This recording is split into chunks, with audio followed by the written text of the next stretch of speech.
Hai semuanya, kita akan membahas tentang pendekatan teoritis yang digunakan dalam menyusun kebijakan manajemen aset dan liabilitas, khususnya pada bank syariah. Yuk kita mulai. Apa itu manajemen aset dan liabilitas bank syariah? Manajemen aset dan liabilitas atau ALMA adalah proses mengatur dana masuk dan keluar dari bank agar tetap seimbang, sehat, dan produktif. Di bank syariah, proses ini harus dilakukan berdasarkan prinsip-prinsip syariah. Jadi, tidak hanya mencari keuntungan, tapi juga harus sesuai dengan hukum Islam. Pendekatan teoritis yang digunakan, ada beberapa pendekatan utama yang digunakan dalam menyusun kebijakan ALMA di bank syariah. Mari kita bahas satu persatu. Yang pertama adalah pendekatan maqasid syariah. Ini adalah pendekatan yang menekankan pada tujuan-tujuan utama syariah Islam, seperti menjaga agama, jiwa, akal, keturunan, dan harta. Apa artinya dalam konteks perbankan? Artinya, kebijakan ALMA harus menghindari riba atau bunga, menjauhi spekulasi berlebihan atau goror, dan memastikan setiap transaksi adil dan membawa manfaat bagi masyarakat. Selanjutnya adalah pendekatan risiko dan imbal hasil dalam kerangka syariah. Bank syariah harus tetap memperhitungkan risiko dan keuntungan, namun caranya berbeda dengan bank konvensional. Contohnya, dalam akad mudharabah, keuntungan dibagi sesuai kesepakatan, dan kerugian ditanggung pemilik modal selama kerugian itu bukan karena kelalaian pengelola. Jadi, ada keadilan dalam membagi risiko. Dan yang ketiga, itu pendekatan matching principle atau kecocokan aset dan liabilitas. Pendekatan ini menekankan pentingnya mencocokkan jangka waktu antara aset dan liabilitas. Misalnya, dana simpanan jangka panjang seperti deposito, mudharabah, sebaiknya digunakan untuk pembiayaan jangka panjang juga, seperti murabahah rumah. Itu penting agar bank tidak kekurangan likuiditas dan tetap bisa menjalankan fungsinya dengan baik.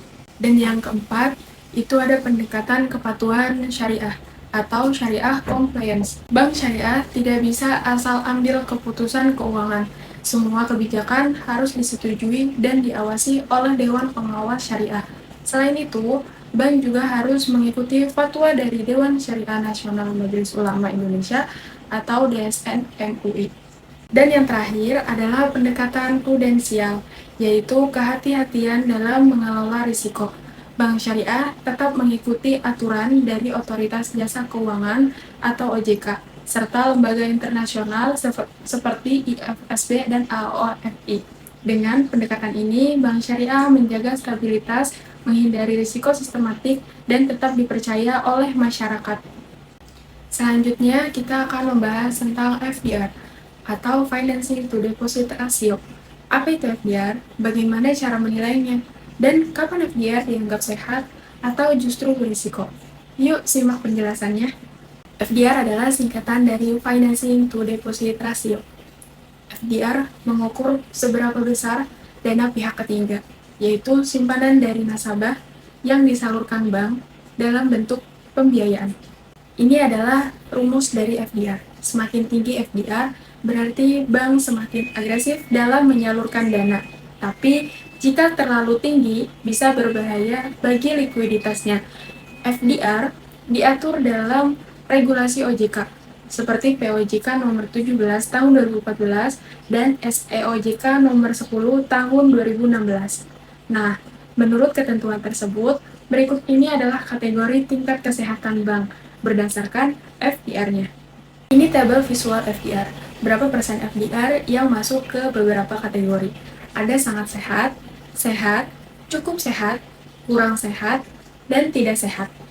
Lalu, bagaimana jika FDR bank berada di atas 100%? Apakah itu buruk? Jawabannya tidak selalu. Bank syariah masih bisa dianggap cukup sehat bila FDR-nya mencapai hingga 110%, asalkan memiliki likuiditas cadangan yang cukup, risiko dikelola dengan baik, dan tidak terjadi ketimpangan serius antara aset dan liabilitas. Idealnya, bank syariah menjaga FDR di kisaran 80% sampai 100% agar tetap sehat, produktif, dan liquid.